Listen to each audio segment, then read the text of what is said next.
Olá, pessoal. Vamos dar início à nossa aula de Sociologia com os componentes Ana Célia Dandara, Gabriele Késia e Emerson Macioli. Vamos tratar sobre a questão de qual o sentido prático da indústria cultural, sociedade de consumo e as questões ambientais. Vamos, ao decorrer do trabalho, abordar justamente esses três aspectos: indústria cultural, sociedade de consumo e questões ambientais.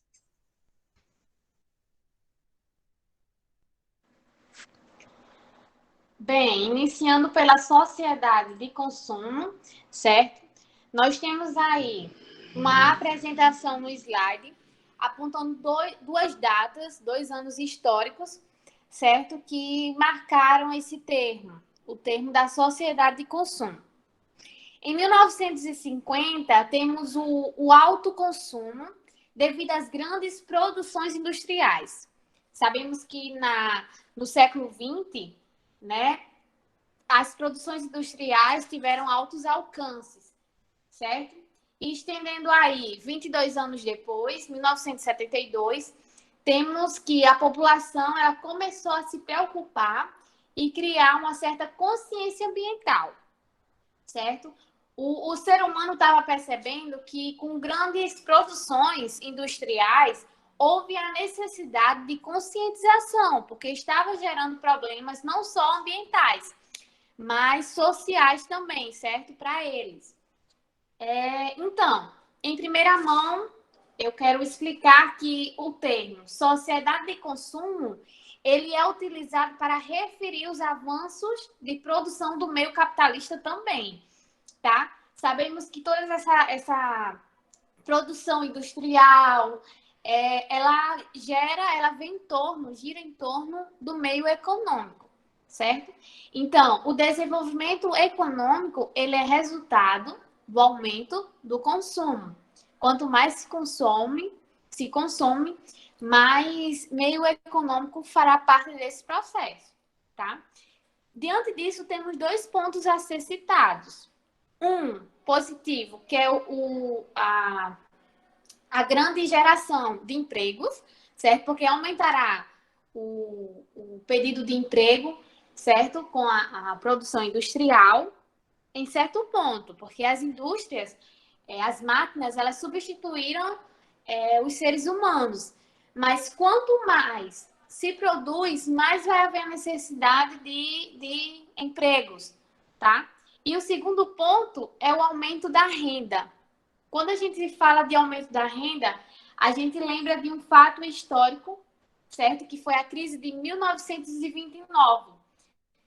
A crise que gerou lá nos Estados Unidos, que foi e continua sendo um país modelo, certo? A gente sabe que essa crise foi uma crise de superprodução das fábricas, que ficaram com grandes estoques de produtos e não tiveram como vender, certo?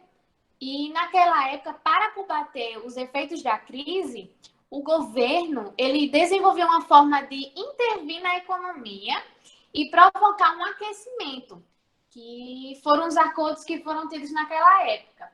Então, na sociedade de consumo, quando a gente se refere ao aumento da renda, a gente pode citar essa parte, a crise de 1929, tá? Porque quando as pessoas começaram a perceber que teria que haver a consciência, mas que a produção começaria a fazer parte, foi havendo vários problemas, tá?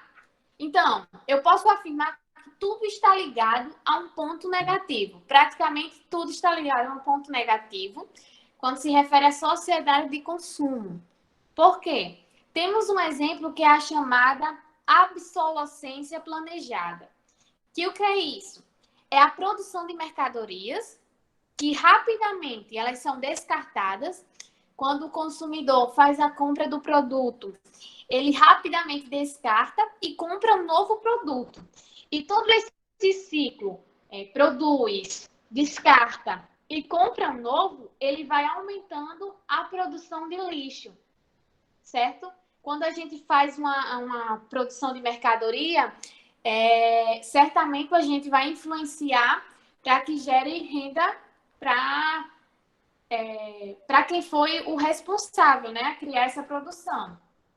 E isso vai acarretando em vários problemas, como o aumento da produção de lixo, que vai ser o nosso novo ponto a ser citado agora, as questões ambientais. Mas, para fechar, é bom enfatizar que a sociedade e o meio ambiente, ela está totalmente relacionada uma com a outra. Porque uma vez que a gente produz, a gente gera uma problemática ambiental, né, nesse processo. E a gente vai ver aí dos problemas, uma das questões ambientais que tiveram no século XX e ainda ocorrem no século XXI, com esse novo meio de produção, com esse novo meio de consumo, aumento do consumo, né? Vamos para as questões ambientais.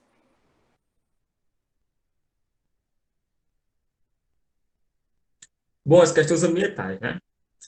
As questões ambientais, apesar dos países desenvolvidos serem com folga as maiores emissores de gases causados de efeito estufa, a concentração da poluição é maior nos países mais pobres, né? Mas por quê? Porque os países mais pobres apresentam problemas urbanos, né? Que nada mais que ocorre devido ao eixo do rural, né? Que nada mais é do que a saída do homem em massa do campo para a cidade, né? E os problemas urbanos ocorrem também, principalmente nos países que possuem industrialização recente, né? Um bom exemplo é o Brasil, né? E sua industrialização teve seu aumento a partir da década de 1950, né? Já em países desenvolvidos há mais de 200 anos, né? As questões ambientais mais enfrentadas na nossa atualidade está relacionado à poluição, né? Uma delas é a poluição atmosférica, que é causada pela industrialização, né? Também não podemos esquecer da explosão demográfica, né? O crescimento populacional ao longo do tempo. E, e é isso. Enfim, em 1997, o Protocolo de Kyoto, feito no Japão, foi uma conversão das Nações Unidas visando reduzir as emissões de gases de efeito estufa nos países industrializados, né? O Brasil é um bom exemplo. O Brasil é um país subdesenvolvido, porém é um país subdesenvolvido industrializado, né? Já em 2009, o Acordo de Copenhague renova o compromisso de reduzir o efeito estufa. E assim se vai com as questões ambientais que se dá na nossa atualidade.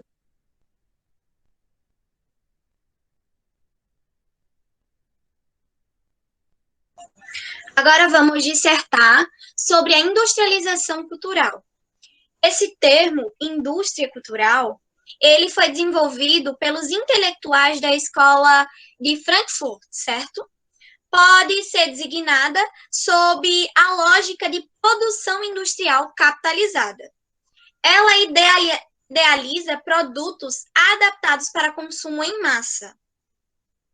Vale também destacar a influência marxista sobre esse termo, o qual pressupõe a economia enquanto mola propulsora da realidade social. Vale salientar que na indústria cultural se fabricam ilusões padronizadas e extraídas de um manancial cultural e artístico também. Estes se mercantilizam sobre o aspecto de produtos culturais voltados mais para dar lucros. As técnicas usadas pelos frankfurtianos, que foram os fundadores da escola de Frankfurt, né, vale destacar que o principal objetivo da escola de Frankfurt era a busca pela liberdade. Voltando para a indústria cultural, foram utilizadas técnicas frankfurtianas, certo? E ditadas pela indústria cultural, que foi a principal responsável pela massificação do conhecimento, da arte e da cultura. Outro termo que também deriva da indústria cultural é a cultura de massa. A cultura de massa ela está intimamente, inteiramente ligada à indústria cultural. É um advento da modernidade. que desde o século XIX, em torno do século XIX, esse termo foi utilizado para fazer antagonismo entre a educação recebida pelas massas e a educação recebida pelas elites, ok? A expressão cultura de massas passou a se designar também o consumo de alguns bens e serviços da sociedade industrializada da época.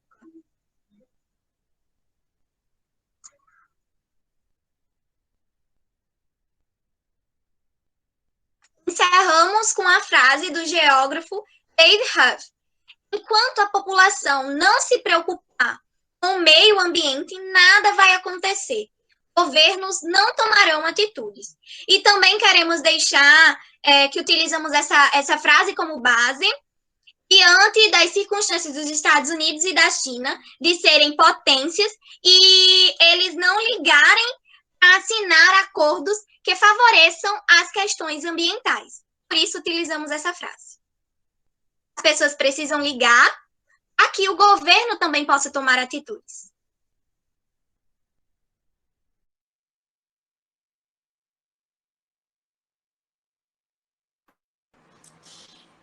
Então, depois das apresentações, fizemos um mapa mental, certo? Para a melhor observação do que foi falado, ver as relações e o poder que o consumismo tem, certo? Bom, o papel da indústria cultural aí é inteiramente ligado ao consumismo, certo? Onde atuava como formanda de mentalidade e altamente capitalista.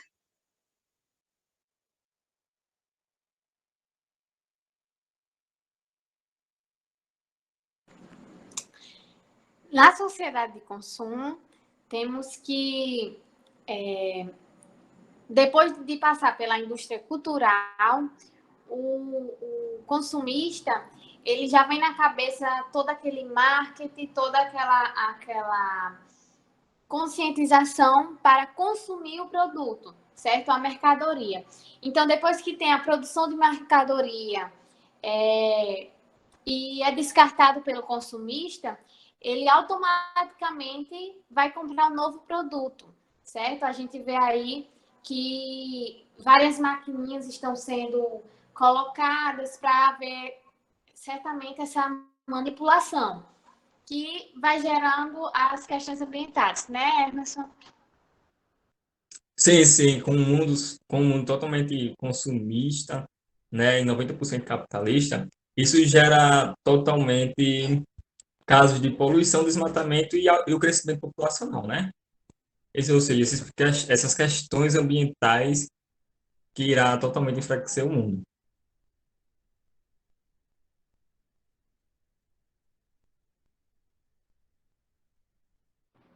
Então, só um problema técnico. Então, é isso. Esperamos que vocês tenham gostado da nossa apresentação, certo? Toda a relação que foi feita e analisado bem o poder que o consumismo tem na sociedade e as questões negativas que ele vem gerando através desses atos.